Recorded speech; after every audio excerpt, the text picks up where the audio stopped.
Assalamualaikum warahmatullahi wabarakatuh. Waalaikumsalam warahmatullahi wabarakatuh. Bismillahirrahmanirrahim. Alhamdulillahi rabbil alamin. Wassalatu wassalamu ala ashrafil anbiya'i wal mursalin, imamil muttaqin, sayyidil ghurril muhajjalin, wa ala alihi wa ashabihil mujahidin at-tahirin, amma ba'du. Saudara-saudara kaum muslimin rahimakumullah, sesungguhnya gaya hidup seseorang sangat ditentukan oleh cara bagaimana dia memandang hidup ini. Dengan kata lain, bagaimana seseorang memandang hidup, begitulah dia akan hidup. Oleh sebab itu, untuk mengubah keadaan seseorang harus diawali lebih dahulu dengan mengubah caranya memandang kehidupan ini. Itulah sebabnya dalam surah Ar-Ra'd ayat 11 Allah Subhanahu wa ta'ala menjelaskan, Innallaha la yughayyiru ma biqaumin hatta yughayyiru ma bi anfusihim. Allah Subhanahu wa ta'ala tidak akan mengubah nasib dan keadaan satu kaum sampai kaum itu berusaha mengubah apa yang ada di dalam diri mereka sendiri. Yang ada di dalam diri itu tentu tidak lain adalah rule of thinking, bahasa kerennya state of mind, kata orang Kulon, cara berpikir, cara memandang kehidupan yang akan sangat mewarnai cara orang menjalani kehidupan itu sendiri. Oleh karena itu, pada pertemuan kali ini kita akan membicarakan tentang dasar dan tujuan hidup dari seorang muslim di dalam kehidupan ini. Yang pertama, tentang dasar dan landasan hidup. Seorang muslim tak dapat lain mendasarkan kehidupannya dengan Islam. Di dalam mendasari kehidupan dengan Islam ini, Allah Subhanahu wa ta'ala menuntut, Ya ayyuhalladzina amanu dkhulu fis silmi kafah. Hai orang-orang yang beriman, masuklah kamu ke dalam Islam itu secara total, secara utuh, secara seluruhnya. Jangan separuh-separuh, jangan sepotong-sepotong. Mendasari hidup dengan Islam artinya menjadikan Islam sebagai way of life, sebagai rule of thinking, sebagai state of mind di dalam kita memecahkan problema-problema kehidupan, sehingga tidak satu persoalan hidup yang bagaimanapun kecilnya sekalipun yang tidak tersentuh oleh nilai-nilai ajaran agama Islam ini. Kemudian di dalam mendasarkan hidupnya dengan Islam, ia mempunyai satu keyakinan. Pertama, Islam sebagai dasar hidupnya adalah agama yang sesuai dengan fitrah daripada manusia. Allah Subhanahu wa ta'ala pencipta manusia. Allah Subhanahu wa ta'ala yang menurunkan agama Islam. Oleh sebab itu, tentu saja seluruh konsepsi Islam ini sudah diukur sedemikian rupa sesuai dengan kemampuan yang dimiliki oleh manusia. Secara logika bisa kita katakan, pabrik mobil di Jerman misalnya bikin mobil namanya Mercy. Seiring dengan itu dikeluarkannya buku petunjuk. Mobil ini bernama Mercy, kecepatan maksimal sekian ratus kilometer per jam, daya angkutnya sekian ratus kilogram, kalau rusak memperbaikinya ini onderdilnya itu umpamanya. Karena pabriknya yang bikin mobil, lalu pabriknya juga yang mengeluarkan buku petunjuk, tentu buku itu sesuai benar untuk mobilnya. Dan logika mengatakan tidak bisa kita punya mobil Mercy rusak, kita perbaiki dengan menggunakan buku petunjuk yang dikeluarkan oleh pabrik mobil Fiat. Tentu saja mobil makin rusak, acak-acakan dan tidak karu-karuan. Ini artinya, jikalau manusia ingin baik, jikalau manusia ingin mencapai sesuatu yang bernama bahagia, dia harus mengikuti petunjuk yang dikeluarkan oleh yang menciptakan manusia. Dan petunjuk-petunjuk itu telah turun dalam satu konsepsi yang bernama Islam yang sesuai dengan fitrah manusia. Yang kedua, oleh karena keyakinannya bahwa Islam sesuai dengan fitrah manusia, ia pun berkeyakinan bahwa Islam adalah agama untuk seluruh manusia, universal. Walaupun ia diturunkan di tanah Arab, tetapi ia bukanlah agama hanya untuk orang Arab semata-mata. Keyakinan ini perlu ditegakkan kembali. Oleh karena akhir-akhir ini muncul pendapat-pendapat yang menganggap seolah-olah agama itu barang impor. Persilahkan saja kalau memang itu merupakan keyakinannya, tetapi menganggap agama sebagai barang impor sungguh merupakan satu kekeliruan yang sangat besar. Bahwa Arab sebagian besar memang Islam, jelas. Tetapi Islam bukannya Arab, itu pun harus kita akui. Kita bisa menjadi Muslim yang baik tanpa perlu menjadi orang Arab. Dengan kata lain, kita bisa menjadi Muslim yang baik dengan tetap menjadi warga negara Indonesia yang baik. Bahwa Al-Quran diturunkan dalam bahasa Arab oleh karena memang ia turun di tanah Arab. Buktinya apa? Walaupun Quran dalam bahasa Arab, tidak satu pun ayat Quran yang ditujukan kepada orang Arab semata-mata. Tidak ada ayat ya ayyuhal arabiyun, hai orang-orang Arab. Tidak ada. Yang ada malah ya ayyuhan nas, wahai manusia. Manusia yang mana? Yang mana saja asal merasa manusia. Kalau tidak merasa manusia, tidak usah terpanggil dengan ayat tadi. Maka dalam mendasari hidup dengan Islam, kita berkeyakinan Islam adalah agama untuk seluruh manusia. Yang ketiga, di dalam mendasari hidup dengan Islam, kita berkeyakinan Islam adalah agama terakhir yang diturunkan kepada Rasul terakhir. Tidak ada Rasul dan Nabi sesudah Nabi Muhammad, dan tidak ada agama lagi sesudah agama Islam. Dasar-dasar keyakinan ini melembaga dalam pribadi kita, membentuk satu keyakinan yang mendasari kehidupan ini, sehingga tidak satu problema yang bagaimanapun kecilnya dalam kehidupan yang tidak tersentuh oleh nilai-nilai Islam. Sejak kita tidur sampai kita bangun tidur, bahkan tidur itu sendiri, dan seluruh kegiatan kehidupan yang kita laksanakan dalam 24 jam, tidak satu pun yang tidak tersentuh oleh nilai-nilai Islam. Inilah pandangan hidup Muslim. Jawaban seorang Muslim terhadap problema-problema kehidupan yang dihadapinya, yang di dalam menjawab problema itu ia Islam oriented, berorientasi kepada nilai-nilai Islam. Apa kata Islam tentang pekerjaan yang dihadapinya?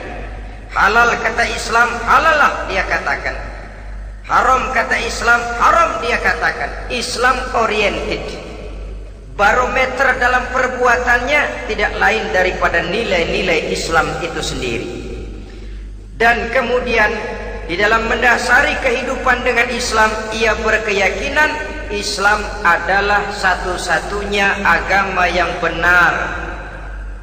Bahasa kerennya, Islam is the single one, the true religion behind the God. satu-satunya. Keyakinan ini kelihatannya subjektif, tapi memang inilah pokok daripada kehidupan beragama. Saudara-saudara kaum muslimin rahimakumullah, kalau itulah dasar daripada kehidupan kita sebagai muslim, apa yang menjadi landasannya? Kalau dasar hidup kita Islam, maka landasan hidup kita tidak lain adalah Al-Quran dan Sunnah Rasulullah Sallallahu Alaihi Wasallam. Dunia penuh dengan orang-orang besar, dan setiap orang-orang besar itu mempunyai ajaran-ajaran yang pernah jaya, pernah dikumandangkan, didengung-dengungkan, naik ke panggung sejarah untuk kemudian tenggelam. Satu ajaran hanya akan langgeng, satu ajaran hanya akan tahan lama apabila dia turun dari sumber yang serba maha. Kalau dia turun dari manusia, maka sifatnya hanya musim. Yang namanya musim, saudara-saudara, namanya musim tidak bisa dilarang. Tapi kalau sudah selesai, habis sendirian. Itu musim namanya. Musim rambutan. Kalau datang musim rambutan, apa bisa dilarang? Gak boleh musim rambutan. Ya tidak bisa, dia akan tumbuh terus. Tapi manakala musimnya habis, habis. Begitulah nasib dari ajaran yang nisbi, relatif dan temporer apabila dia bersumber dari manusia. Maka satu ajaran hanya akan langgeng, tahan lama apabila dia turun dari sumber yang serba maha. Dan itu sudah turun bernama Al-Quranul Karim. Sedangkan sunnah, saudara-saudara, merupakan penjelasan dari apa yang oleh Quran tidak dijelaskan dalam bentuk yang detail, melengkapi apa yang oleh Al-Quran hanya disebutkan dalam bentuk garis besarnya saja. Baik Quran maupun sunnah kita sebut merupakan dasar, landasan yang primer. Sedangkan untuk memahami Quran dan sunnah, kita memerlukan pendapat-pendapat orang yang ahli di bidang itu. Dalam hal ini kita sebut saja dengan ulama. Dan ini merupakan sumber yang sekunder dari landasan hidup kita sebagai seorang muslim. Dua rel ini, Quran dan sunnah, merupakan landasan di mana kereta api Islam ini berjalan. Quran dan sunnah. Saudara-saudara kaum muslimin rahimakumullah, oleh karenanya marilah kita menjadikan Quran dan sunnah ini sebagai imam di dalam kehidupan kita. Bukankah Rasulullah sallallahu alaihi wasallam pernah memberikan pilihan, man ja'alal Qur'ana amamahu qadahu ilal jannah wa man ja'alal Qur'ana khalfahu saqahu ilan nar. Siapa yang meletakkan Quran di depannya, dijadikannya Quran sebagai imam dan dia sebagai makmum, maka Al-Quran akan membimbing dia ke surga. Ya, surga di dunia ini, lebih-lebih lagi surga di akhirat nanti. Sebaliknya, wa man ja'alal Qur'ana khalfahu, siapa yang meletakkan Quran di belakangnya, dia belakangi ajaran dan konsepsi Al-Quran, dia tinggalkan perintah-perintah Al-Quran, maka Al-Quran yang dibelakanginya itu akan mendorong dia ke neraka. Neraka dunia, lebih-lebih neraka di akhirat nanti. Pilihan terserah kita. Jikalau kita mau menjadikan Quran sebagai imam, artinya kita menjadi makmum. Resikonya dimanapun, makmum wajib ikut imam. Imam takbir, makmum takbir, imam ruku, makmum ruku, imam i'tidal, makmum i'tidal. Jikalau Quran imam kita dan kita adalah makmum, maka itu berarti jikalau ke barat komando Quran, ke barat kita pergi. Jikalau ke timur kata Quran, ke timur kita menuju. Jikalau halal kata Quran, halal kita katakan. Jikalau haram, kata Quran haram kita ucapkan, itu resikonya kita menjadi makmum menyusun pola hidup yang lebih Qurani. Tapi sebaliknya, ke barat komando Quran, ke timur kita pergi, ke utara kata Quran, ke selatan kita menuju. Halal kata Quran malah kita tidak mau melaksanakannya. Haram kata Quran kita senang bukan main. Artinya kita mau menjadi makmum dan Quran kita jadikan sebagai makmum, kita sendiri malah mau menjadi imam.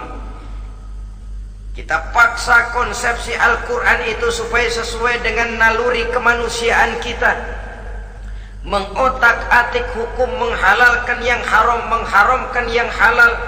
Dikala itu landasan hidup kita sudah goyah, tidak lagi sebagai landasan tempat kita bertolak, tetapi malah menjadi satu landasan yang kita injak-injak. Sesungguhnya saudara-saudara, Quran tidak akan membawa berkah, tidak akan menjadi rahmatun wa syifaun lil mu'minin, menjadi penyembuh, menjadi rahmah bagi orang-orang beriman, apabila yang kita baca itu kita injak-injak di dalam kehidupan. Upaya menyusun hidup yang lebih Qurani ini seiring dengan usaha kita menjadi warga negara yang baik. Yang saya katakan di awal tadi, tidak saling dan tidak harus saling bertentangan. Jadi dengan demikian, dasar hidup kita sebagai muslim adalah Islam, dan landasan hidup kita tidak lain adalah Al-Quran dan sunnah Rasulullah Sallallahu Alaihi Wasallam. Ini landasan tempat kita bertolak. Ini yang mewarnai gaya kehidupan kita. Apapun yang mau kita lakukan, tempat kita bertanya lebih dahulu Quran dan sunnah. Saya mau melakukan pekerjaan ini, apa kata Quran? Saya mau pergi ke tempat ini, apa kata Quran? Saya mau berusaha dengan mengerjakan perusahaan ini, apa kata Quran? Merupakan landasan daripada kehidupan kita. Ini yang saya katakan tadi, membentuk rule of thinking, state of mind, bahwa gaya kehidupan kita diwarnai oleh landasan hidup yang bertumpu pada ajaran Al-Quranul Karim dan sunnah Rasulullah Sallallahu Alaihi Wasallam.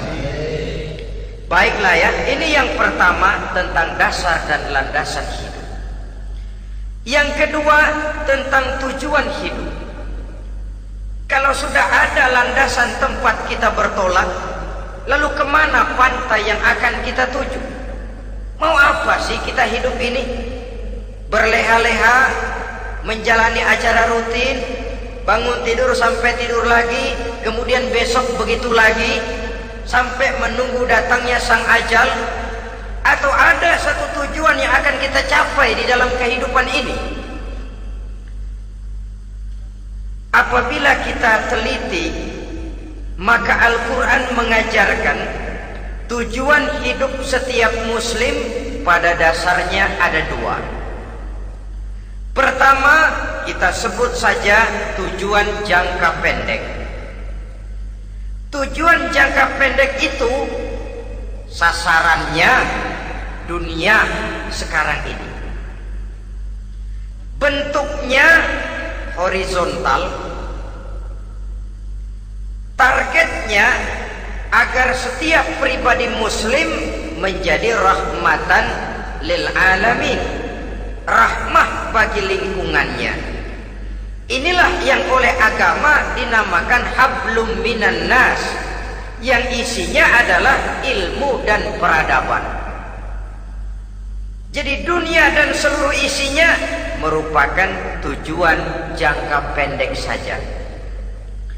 Untuk mencapai tujuan jangka pendek, dunia dan seluruh isinya, unsur penunjangnya adalah pendidikan, pengalaman, atau nasib.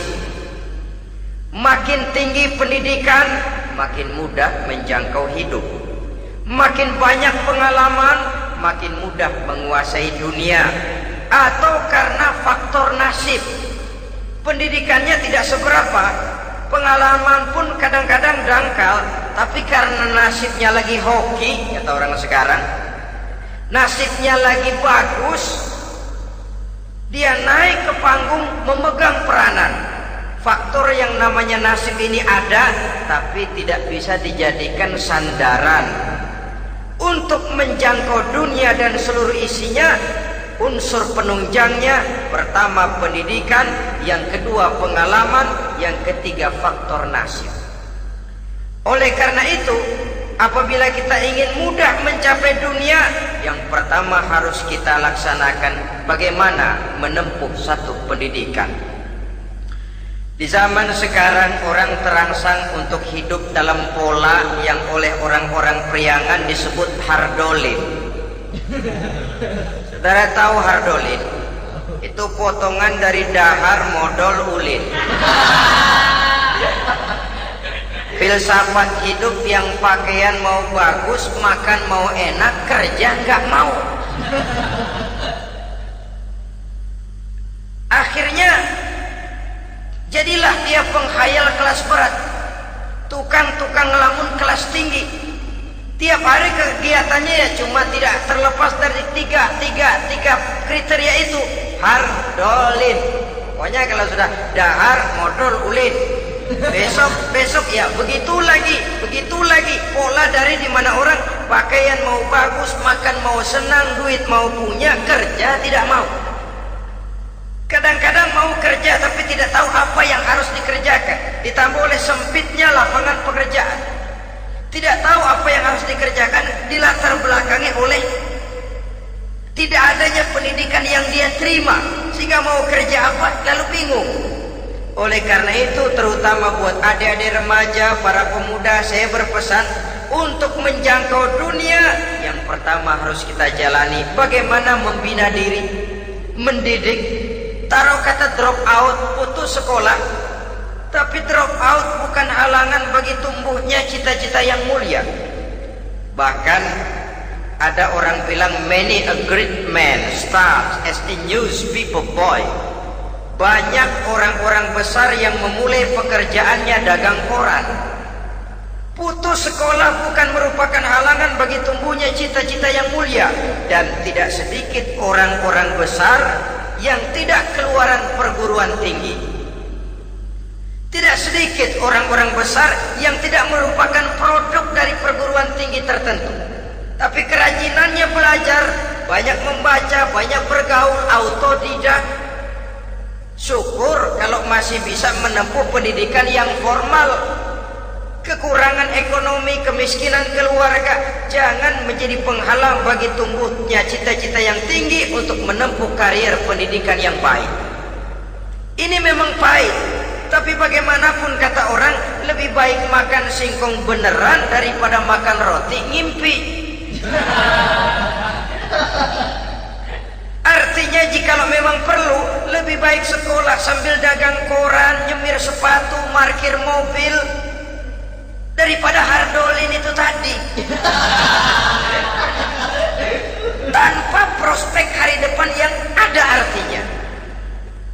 Dan pendidikan memang merupakan sesuatu yang baik, tapi tanpa ini rasanya kita akan sulit untuk menjangkau dunia, tersisih di pojok-pojok kehidupan. Jangan lalu bilang, manusia kan rezekinya sudah dijamin oleh Allah, ayam saja ada rezekinya. Of course, tapi jangan lupa cara ayam cari rezeki dengan cara manusia cari rezeki lain. Kalau ayam cari rezeki dari tahun atu,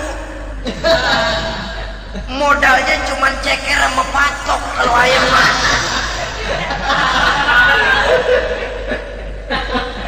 asal bisa nyeker, bisa matok, ayam dapat rezeki. Pokoknya kertok dah. Tapi manusia cari rezeki, dia harus cari lapangan kerja. Lapangan kerja sulit. Sudah dapat lapangan kerja, harus punya keahlian. Untuk memperoleh keahlian harus dengan pendidikan. Berhadapan lagi dengan saingan-saingan, karena pasaran tenaga kerja tiap tahun puluhan kalau tidak ratusan ribu pasaran tenaga kerja yang masuk lapangan kerja.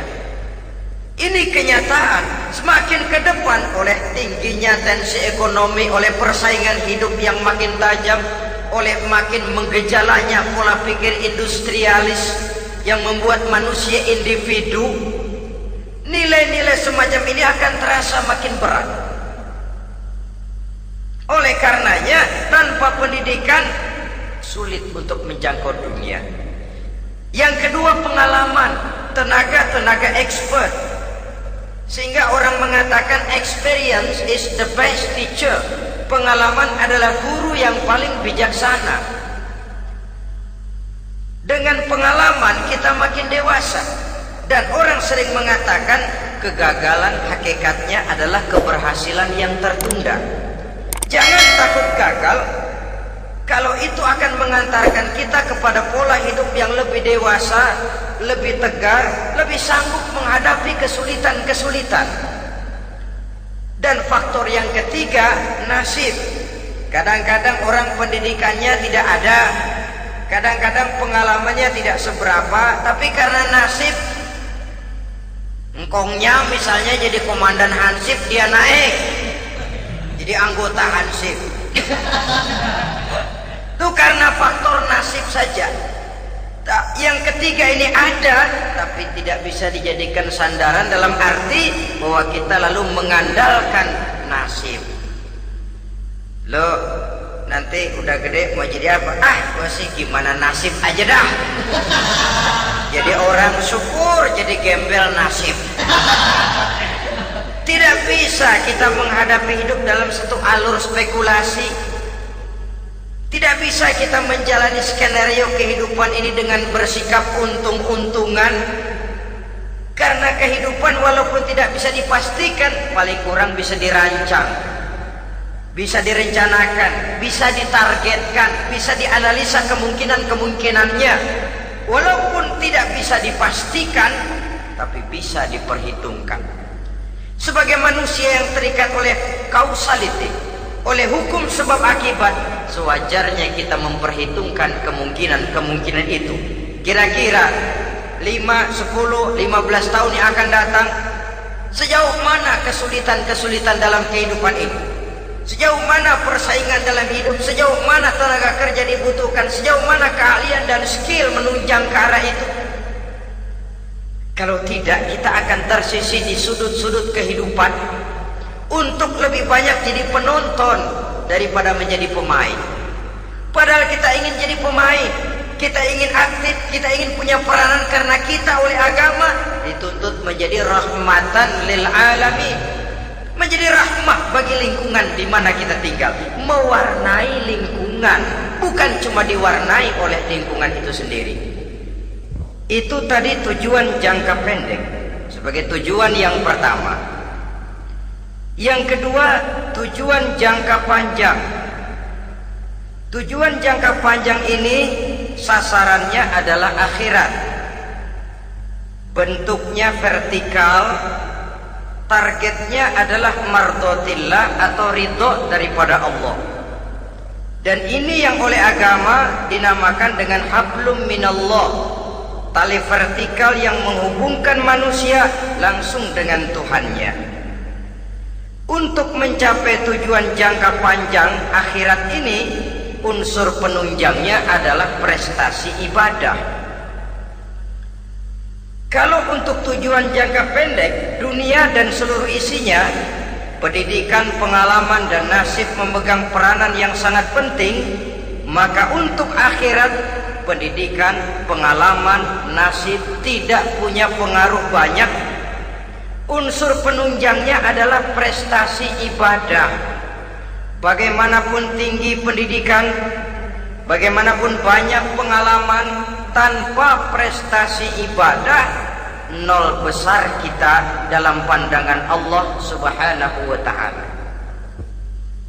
Saudara-saudara kaum muslimin rahimakumullah, itu sebabnya seorang muslim sholat, puasa, haji, zakat, yang kalaupun ada target dunia itu cuma side effect saja, sekedar satu efek sampingan. Target utamanya tetap tujuan jangka panjang, akhirat dan ridho Allah. Kenapa kita sholat? Untuk mencari ridho Allah. Kenapa kita laksanakan ibadah haji? Untuk mencari ridho Allah. Kita bangun di keheningan malam untuk mencari ridho Allah. Kalau ada akibat dunia, itu cuma akibat sekunder saja. Ada misalnya orang karena tekun ibadah rezekinya lancar, itu baru persekot, baru tanda jadi. Kadang-kadang persekotnya saja sudah nikmat kok, apalagi cashnya, kontannya. Sebaliknya kalau ada orang rajin ibadah rezekinya seret, jangan jadi alasan. Kok lu nggak sembahyang? Alah, tetangga gua rajin sembahyang melarat terus. Ya memang sholat itu bukan dengan target dunia, target akhirat, saudara-saudara. Oleh sebab itu, seorang muslim adalah seorang yang berpandangan luas, berjiwa lapang. Maksudnya apa? Tujuan jangka pendek dan jangka panjang ini harus dia raih kedua-duanya. Ini yang oleh Al-Quran diajarkan agar setiap muslim mencapai fid dunya hasanah wa fil akhirati hasanah. Kebaikan di dunia, kebaikan di akhirat, itu arti hasanah. Jangan macam orang dulu, punya istri dua pergi haji. Yang satu yang muda istrinya namanya Hasanah, yang satu namanya Khadijah. Waktu tawaf keliling Ka'bah, si suami ini nggak bisa doa apa-apa kecuali Rabbana Atina itu. Tiap putaran Rabbana Atina fid dunya hasanah wa fil akhirati hasanah. Putaran kedua Rabbana Atina fid dunya hasanah wa fil akhirati hasanah. Ini istri tuanya yang namanya Khadijah dengerin aja. Akhirnya di satu saat dia colek suaminya, "Bang, mentang-mentang Hasanah bini muda disebutin melulu. Saya dong disebutin dalam doa." "Iya deh, ntar putaran selanjutnya." Suaminya blow on juga. Putaran kedua dia baca Rabbana Atina fid dunya hasanah wa fil akhirati Khadijah. Saudara-saudara, itu makna refleksi daripada doa tadi itu, doa sapu jagat. Kita ingin fid dunya hasanah wa fil akhirati hasanah. Tujuan jangka pendek dunia tercapai, tujuan jangka panjang akhirat dan ridho Allah juga tergapai. Oleh sebab itu Al-Quran menjelaskan, wabtaghi fima atakallahu ad-daral akhirah wa la tansa nasibaka minad dunya. Dengan karunia yang diberikan Allah kepadamu, carilah bahagia akhirat. Wala tansa nasibaka minad dunya, tetapi jangan lupakan bagianmu dalam kehidupan di dunia ini. Cari akhirat, utamakan akhirat dengan tidak usah melupakan jatahmu di dunia. Kenapa saya katakan seorang muslim berjiwa besar? Sebab andai kata dia gagal mencapai tujuan jangka pendek, andai kata dia gagal di dunia, dan dia oleh Islam diajarkan jangan sampai gagal, tapi andai kata dia gagal, dia masih punya tujuan jangka panjang, akhirat dan ridho Allah. Dia masih bisa menghibur diri, biarlah di dunia kita sederhana, bahkan biarlah susah di dunia, asal di akhirat kita bahagia. Orang yang tidak punya pandangan hidup semacam ini, surgalah dunia ini, segalanya telah tertumpu di sini. Bila umurnya selesai, ajalnya datang, selesai sudah, surganya sampai di situ, dan dia tidak punya pengharapan lain di belakang itu. Maka seluruhnya bertumpu pada kehidupan di dunia, padahal dunia seperti air laut, makin diminum makin haus, makin kering tenggorokan. Dunia yang diperturutkan menyeret manusia ke dalam lingkaran setan, terjebak dalam sifat yang namanya tamak bin rakus alias serakah.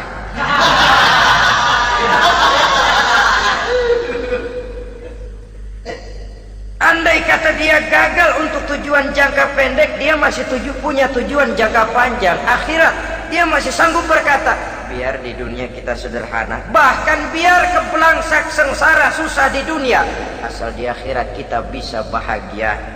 Kan masih ada harapan. Yang paling bangpak, paling rusak betul, sudah di dunia sengsara, di akhirat celaka. Di dunia rumahnya gubuk, pinggir kali miring, asal hujan bocor, utang selebar warung. Bayang kagak, ngaji enggak, puasa enggak, saban malam merit mulu. Saudara hadirin yang saya hormati, lalu kapan mau bahagia kalau sudah di sini susah, di sana akan susah juga. Ini yang pertama, seorang muslim, seorang yang optimis, berjiwa besar, luas pandangan. Kegagalan dia dalam jangka pendek tidak menyebabkan dia melupakan tujuan jangka panjang. Yang kedua, positifnya apa? Cara dia mencapai tujuan jangka pendek diwarnai oleh keyakinan adanya tujuan jangka panjang. Dia memang benar cari harta, tapi karena dia yakin ada akhirat, Allah ridho apa tidak. Ini positifnya. Saya memang cari duit, tapi dengan cara ini Allah ridho apa tidak. Saya memang ingin berpakaian yang rapi, tapi dengan tidak menutup aurat begini, Allah ridho atau tidak.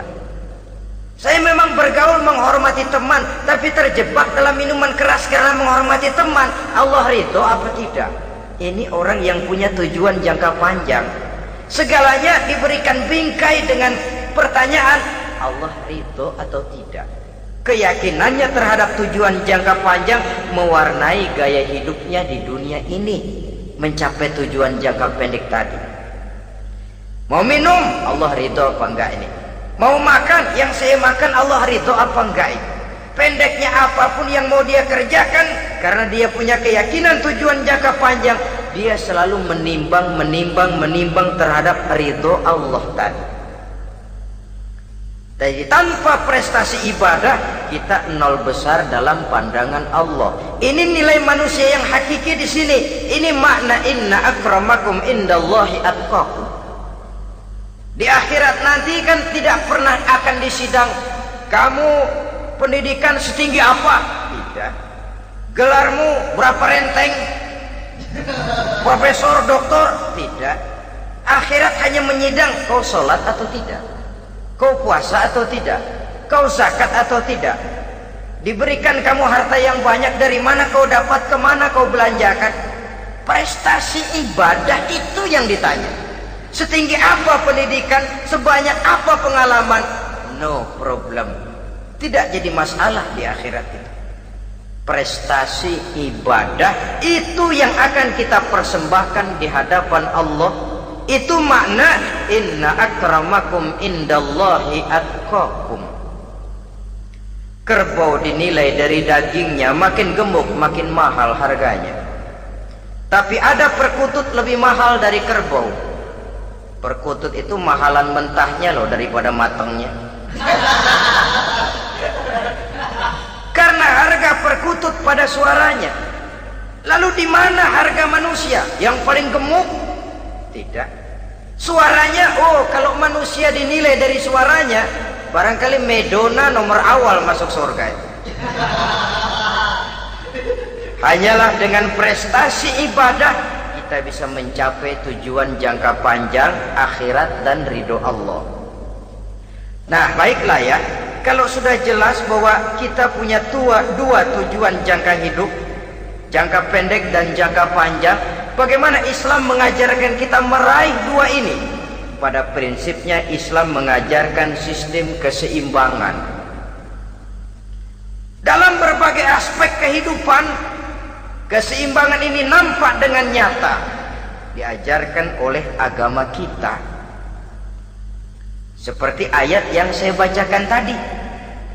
Dengan karunia yang diberikan Allah kepadamu, cari negeri akhirat, tapi jangan lupakan bagianmu di dunia ini. Dalam bentuk yang lebih nyata, bekerjalah untuk duniamu seolah kau akan hidup buat selamanya, tapi bekerjalah buat akhiratmu seolah kau akan mati besok. Manifestasinya dalam kehidupan, misalnya orang kaya diperintah membantu yang miskin, tapi orang miskin dianjurkan berusaha. Jangan mengandalkan hidup kepada yang kaya, seimbang. Kamu kaya, betul Pak, bantu yang miskin. Kamu miskin, iya Pak, berusaha. Seimbang. Tuan rumah diwajibkan menghormati tamu, tamu diwajibkan tahu diri, seimbang. Jadi bagaimana kalau sudah kita bekerja di sawah, di ladang, di pasar, di kantor, anggap kita akan hidup selamanya agar timbul gairah kerja. Tapi kalau sudah sholat, anggap kita akan mati besok supaya timbul khusyuknya. Nah, titik tekannya di mana? Stresnya itu.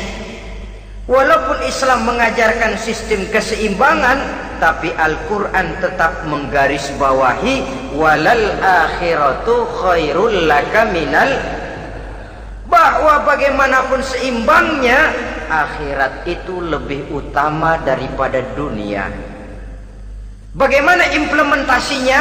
Kata orang-orang tua, kalau kita menanam padi, rumput pasti tumbuh, tapi nanam rumput jangan mimpi tumbuh padi. Maksudnya apa? Kalau satu perbuatan kita niatkan karena Allah, dunianya pasti ikut. Tapi kalau satu perbuatan diniatkan karena dunia semata-mata, akhirat akan hilang. Sebab itu, biasakanlah berbuat sesuatu baik untuk tujuan jangka pendek, lebih-lebih untuk tujuan jangka panjang, dengan motif lillahi ta'ala. Jadi saya ulangi, satu perbuatan kalau sudah diniatkan karena Allah, dunia biasanya ikut. Tapi kalau diniatkan karena dunia semata-mata, akhirat akan luput. Padahal itu titik tekannya, walal akhiratu khairul laka minal ula. Saudara-saudara kaum muslimin rahimakumullah, ini tujuan hidup.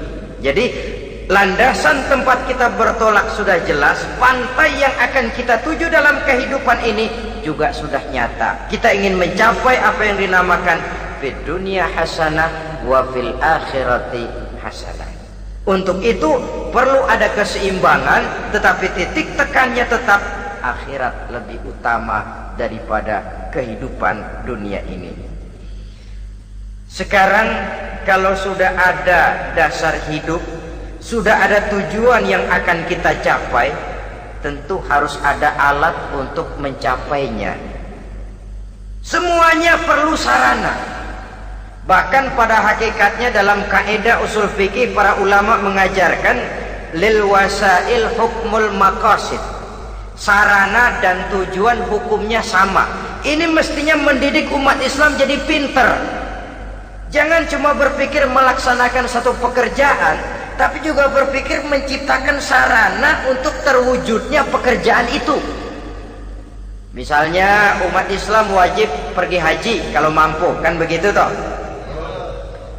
Kalau dia umat Islam Indonesia, tentu pergi hajinya ke Mekah. Mekah, Jeddah, Mekah, Indonesia perlu sarana angkutan untuk sampai ke sana. Kapal laut, kapal udara. Artinya umat Islam harus maju di bidang teknologi, bisa menciptakan pesawat, bisa menciptakan kapal laut, sarana yang akan menyampaikan dia untuk bisa melaksanakan ibadah haji. Selama ini kita bertumpu kepada pemikiran, pokoknya kan yang penting gue pergi haji pakai apa, kayak gue punya duit. Dari segi pribadi memang barangkali begitu, tapi sebagai umat yang harus mencapai kemajuan, apabila diperintahkan melaksanakan sesuatu, kita pun hakikatnya dituntut menciptakan sarana untuk menunjang pelaksanaan sesuatu itu sendiri. Agama mengajarkan an-nazafatu minal iman, kebersihan sebagian daripada iman. Siapa yang menciptakan mesin cuci, sabun-sabun keras, deterjen, rinso dan lain sebagainya? Siapa yang menciptakan air condition, pembersih ruangan? Kita hanya berpikir pokoknya kan bersih, mau pakai apa kek. Kita jarang yang berpikir kepada pewujudan teknologi modern untuk menerjemahkan hadis itu. Syukurlah belakangan ini sudah muncul teknokrat-teknokrat muslim yang dijiwai oleh semangat Al-Quran membuka tabir rahasia konsepsi Islam di lapangan teknologi modern, yang makin lama makin menunjukkan tuntutan kebutuhan daripada umat itu sendiri. Dengan demikian, apabila ada tujuan hidup, kita memerlukan alat untuk mencapai tujuan tadi. Supaya tujuan fid dunya hasanah wa fil akhirati hasanah tercapai, apa alat yang harus kita pakai? Kita lihat surah At-Taubah ayat 111 memberikan jawaban. Innallaha ashtara minal mu'minina anfusahum wa amwalahum bi anna lahumul jannah. Sesungguhnya Allah telah membeli dari orang-orang beriman diri mereka, harta mereka, bahwa sesungguhnya bagi mereka adalah surga. Coba kita simak ayat ini sejenak, akan nampak dengan jelas bahwa ayat ini hakikatnya merupakan satu transaksi yang nyata benar antara kita dengan Allah. Transaksi jual beli sudah terjadi, dan itu langsung dengan Allah, tertuang dalam pernyataan Quran. Pembeli Allah, penjual kita orang-orang beriman, dagangannya adalah anfus dan amwal, harganya adalah surga. Itu sudah tanda tangan pernyataan kita siap jual beli ya Allah. Apalagi baiat kita apa? Inna solati wa nusuki wa mahyaya wa mamati lillahi rabbil alamin.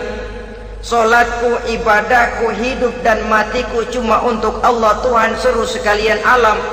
Minimalnya 5 kali sehari semalam baiat ini kita ulang dan kita ulang. Kenapa lalu kita tidak konsekuen? Dalam konteksnya dengan persoalan, maka alat hidup kita itu ada 2. Pertama, anfus.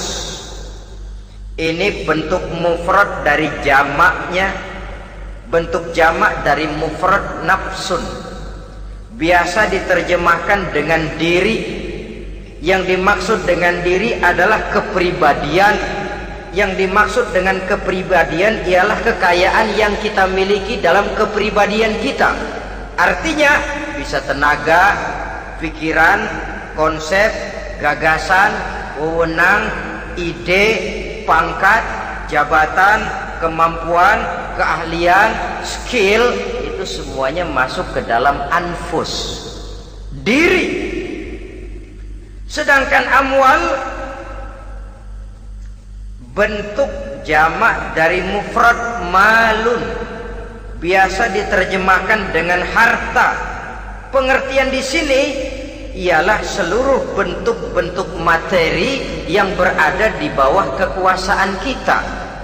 Bisa rumah, bisa uang, bisa tanah, bisa kebun, bisa pabrik, bisa peternakan, itu semuanya amwal. Nah, baik anfus maupun amwal, diri, tenaga kek, pikiran kek, harta kek, pangkat kek, jabatan kek, wewenang kek, keahlian kek, untuk tujuan jangka pendek harus jadi rahmah bagi lingkungan. Untuk tujuan jangka panjang harus menunjang jalan menuju ridho Allah. Jadi kalau pangkat kita menjauhkan kita dari ridho Allah, itu bukan nikmat tuh, azab. Punya pangkat bukan melakukan kebaikan, malah melakukan kejahatan, setidak-tidaknya berdiri di belakang kejahatan, melindungi perbuatan-perbuatan munkar. Dalam kelas kakap melindungi korupsi, dalam kelas teri jadi backing tukang koprok. Umpamanya itu sudah menyalahi. Alat tidak digunakan untuk mencapai tujuan, itu untuk tujuan jangka pendek.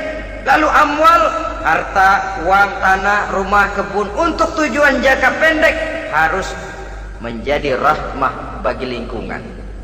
Sedang untuk tujuan jangka panjang, baik diri maupun harta harus menunjang jalan menuju ridho Allah, harus meningkatkan prestasi ibadah kita kepada Allah Subhanahu wa ta'ala. Malah yang namanya amwal ini tanggung jawabnya lebih berat loh saudara. Kalau saudara diberikan ilmu, sidang akhirat cuma satu, ilmumu kau amalkan untuk apa? Saudara diberikan umur panjang, pengadilan akhirat cuma bertanya satu, umurmu kau habiskan di mana? Tapi saudara diberikan harta, pertanyaan akhirat dua, hartamu kau dapat dari mana? Kau belanjakan kemana? Dari mananya dan kemananya ditanya, depan belakang. Wah, kadang-kadang kan ada orang hartanya didapat dari jalan yang halal, dibelanjakan di jalan haram. Kerja peras keringat banting tulang setengah mati, begitu dapat duit beli buntutan, muter-muter kertas cari kode.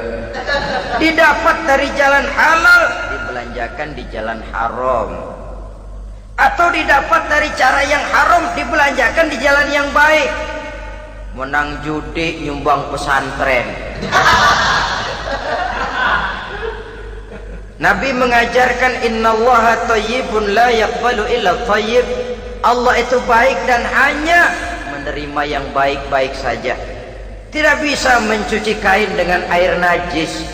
Kain akan tetap kotor. Saudara-saudara kaum muslimin rahimakumullah. Oleh karenanya masalahnya terpulang kepada kita, pandai-pandailah membagi orientasi. Suatu saat tenggelam kita dalam kesibukan dunia dan seluruh isinya untuk mencapai tujuan jangka pendek. Lain saat tenggelam kita memfanakan diri untuk mencapai tujuan jangka panjang, akhirat dan ridho Allah. Karena kehidupan ini bukan berjalan tanpa batas. Umur ini bukan satu karunia tanpa pertanggungan jawab. Satu saat setuju atau tidak, rela atau terpaksa, kita akan sampai kepada garis finish daripada perjalanan kehidupan dunia ini, yang memang merupakan satu perjalanan panjang, a walking tall. Kata orang Kulon, a walking tall, satu jalan yang demikian jauhnya. Entoh kita akan sampai ke garis finish. Bila datang ajal, senja kehidupan datang, malam menyelimuti.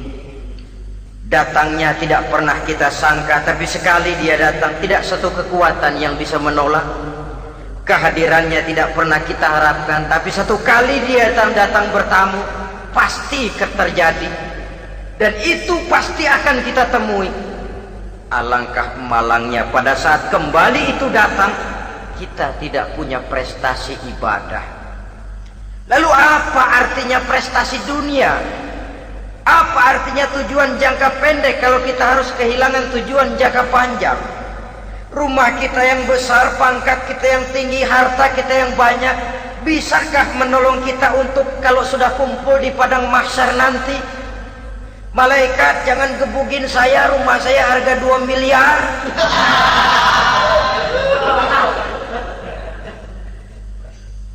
Sudahlah malaikat, damai saja, itu Rolls Royce saya. Pakai saja malaikat, pakai. Kata malaikat, gue budak, gue nggak butuh gituan. Hanya prestasi ibadah yang bisa menyelamatkan kita pada kondisi semacam itu. Jadi oleh karena itu saudara-saudara, biar di dunia ini rumah kita besar, mobil bagus, uang banyak, pabrik ada, usaha lancar, asal di akhirat masuk surga aja, gak apa-apa. Daripada di dunia sengsara, di akhirat neraka, senangnya kapan? Sudah di sini sengsara, di sana kebelangsak. Itu yang orang-orang tua bilang lacur kuda namanya. pelan dipecut, kenceng digentak, setengah mati, serba salah. Kuda kalau bisa ngomong, gue setengah mati, serba salah. Pelan dipecut, kekencengan ditarik, itu yang namanya lacur kuda begitu. Serba salah posisinya.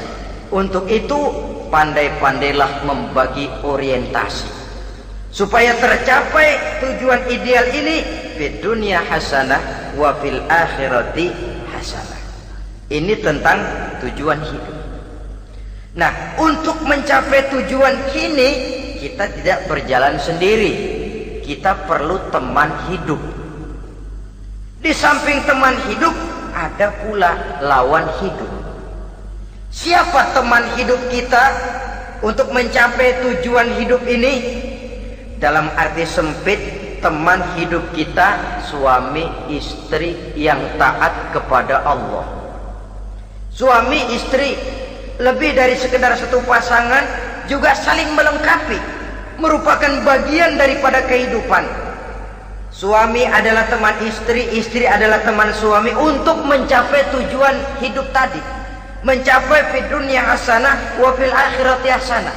Seiring, seirama, selaras, serasi, seimbang, kata orang sekarang. Teman dalam arti sempit. Adapun teman dalam arti luas, setiap orang yang pandangan hidupnya sama dengan kita, setiap orang yang akidahnya sama dengan kita, terlepas dari suku bangsa apapun, warna kulit apapun, bahasa apapun, jikalau keyakinannya sama, pandangan hidupnya sama, dia adalah saudara kita dalam artian yang luas. Islam tidak kenal teritorial, maka tidak ada itu Islam Jepang. Ya walaupun secara formalnya ada, tapi informal Muslim adalah Muslim, diikat dengan akidah. Itu teman hidup. Lalu lawan hidup siapa? Pertama iblis, dalam segala bentuk dan implementasinya. Yang kedua, setiap orang yang pandangan hidupnya tidak sama dengan kita secara ideologis, itulah lawan hidup kita. Maka yang teman jadikan teman, yang lawan jadikan lawan. Jangan teman dijadikan lawan, lawan dijadikan teman. Itu namanya kopiah dipasang di kaki, pak bakyak naik ke jidat. Wajar kalau kepala lalu jadi benjol. Salah milih teman, salah cari lawan. Salah milih teman, salah cari lawan. Akibatnya kita yang akan susah di kemudian hari nanti. Saudara-saudara kaum muslimin rahimakumullah, oleh karenanya pandai-pandailah dalam hidup ini. Yang teman jadikan teman, yang lawan jadikan lawan. Kalau lawan kita jadikan teman, sementara teman kita jadikan lawan, dan itu yang banyak terjadi dalam praktek kehidupan, kita tidak akan bisa mencapai tujuan karena akan tertarung di kaki sendiri. Nah, ini sajalah yang kita bicarakan pada pertemuan kali ini. Mudah-mudahan ada manfaatnya. Terima kasih atas segala perhatian. Mohon maaf atas segala kekurangan. Usikum wa nafsi bitaqwallah. Wassalamualaikum warahmatullahi wabarakatuh. Waalaikumsalam warahmatullahi wabarakatuh.